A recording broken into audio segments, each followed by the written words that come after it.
Hello friends, स्वागत है आप सबका आपके अपनी YouTube channel think for GS पे।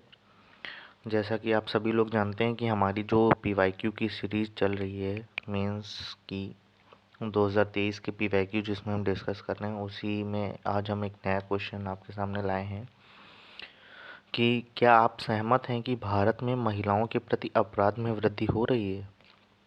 ये क्वेश्चन है, 125 शब्द में लिखना है, 8 नंबर का है। तो इसमें की पॉइंट्स क्या हैं कि भारत में महिलाओं के प्रति अपराध में वृद्धि। ठीक, इसमें सहमति और उस पर अपने रिव्यू देने हैं।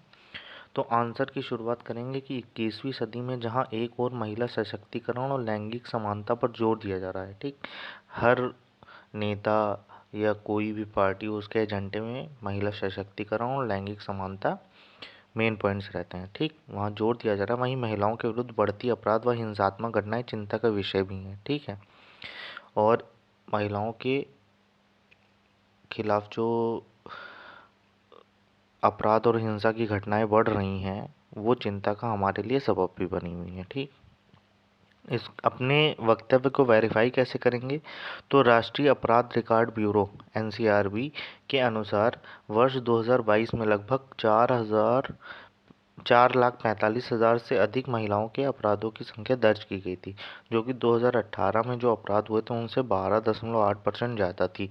तो आप लोग ये 2022 देख के ये मत सोचिएगा कि डाटा पुराना है। ये एनसीआरबी के डाटे कुछ साल के बाद रिलीज़ होते हैं, तो अभी 2018 में आया था, फिर 22 में आया है, तो उससे तुलना की है हमने। ठीक है, और उसी में से हमने ये डाटा निकाला है कि कितना कितना परसेंटेज किस किस के द्वारा महिलाएं हैरेस होती हैं। जैसे 31.4% पति और रिश्तेदारों द्वारा पीड़ित हैं, 19.2% अपहरण और रंगदारी के मामले में, 18.7% लज्जा भंग और छेड़छाड़ के मामले आते हैं, 7.2% बलात्कार के मामले और अन्य में 23.6। ठीक, इस तरीके से अगर आप बना देते हैं ये वेन आरेख, तो आपका आंसर अट्रैक्टिव भी लगने लगता है और वेरीफाई हो जाता है। ठीक है, अब देखेंगे महिलाओं के हिंसा के प्रमुख कारण क्या हैं। हिंसा के जो विरुद्ध हिंसाएं होती हैं उसमें प्रमुख कारण क्या हैं, तो लैंगिक जागरूकता का अभाव है, सबसे बड़ा कारण ये है। और पुरुष और महिलाओं के बीच शक्ति व संसाधनों का असमान वितरण है। ठीक, क्योंकि महिलाएं घर तक सीमित रह जाती हैं कभी कभी। ठीक है, संसाधन कुछ भी हो, जैसे मान लीजिए कोई प्रधान भी बन गया तो उसका काम सारा उसका पति ही देखेगा। ठीक, पति वर्चस्व में रहते हैं भारत जैसे देश में। ठीक, समाज द्वारा लैंगिक हिंसा की मौन सहमति भी मिलती है। ठीक, अब मान लीजिए पति जबरन कोई कार्य करता है तो, या रिश्तेदारों में किसी कोई घटना घटी तो लोग उसको दबाने का प्रयास करते हैं, जो कि सही नहीं है। और घरेलू हिंसा और संस्कृति का हिस्सा बनने देना। ठीक, घरेलू हिंसा जो है संस्कृति का हिस्सा बन गई है भारतीय समाज में, जो बहुत ही शर्मनाक चीज़ है। और पितृसत्तात्मक समाज की मानसिकता है भारत में।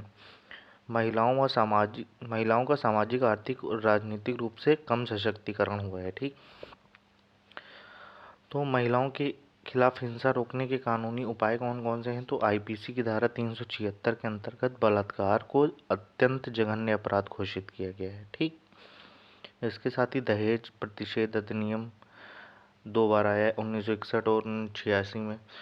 पॉक्सो आया है, घरेलू हिंसा से महिला संरक्षण अधिनियम आया है, और पॉश एक्ट आया 2013 में। इसके अलावा अन्य कौन कौन से प्रयास किए गए हैं, तो फास्ट ट्रैक कोर्ट की स्थापना की जा सकती है, महिला प्रतिनिधित्व को बढ़ाया जा सकता है, जन जागरूकता और शैक्षिक प्रसार किया जा सकता है, सामाजिक मानसिकता को बदलने का प्रयास किया जा सकता है, रूढ़िवादिता को समाप्त किया जा सकता है। ठीक, तो महिलाओं की स्थिति और बेहतर हो जाएगी। ठीक, फिर अब हम अपने कंक्लूजन पे आते हैं। तो अतः कहा जा सकता है कि महिलाओं के विरुद्ध बढ़ते अपराधों और हिंसा को उक्त प्रयासों से काफ़ी हद तक कम किया जा सकता है, जिससे भारत का चतुर्दिक विकास हो सके। ठीक है, इस आंसर में जो भी आपको कमी लगे प्लीज़ कमेंट में बताइएगा। हालांकि हमने सारे पक्ष इसमें शामिल करने का प्रयास किया है, फिर भी अगर आप कुछ पॉजिटिव फीडबैक देते हैं तो हम उसको नेक्स्ट आंसर से उसको इंक्लूड करने के लिए कोशिश करेंगे।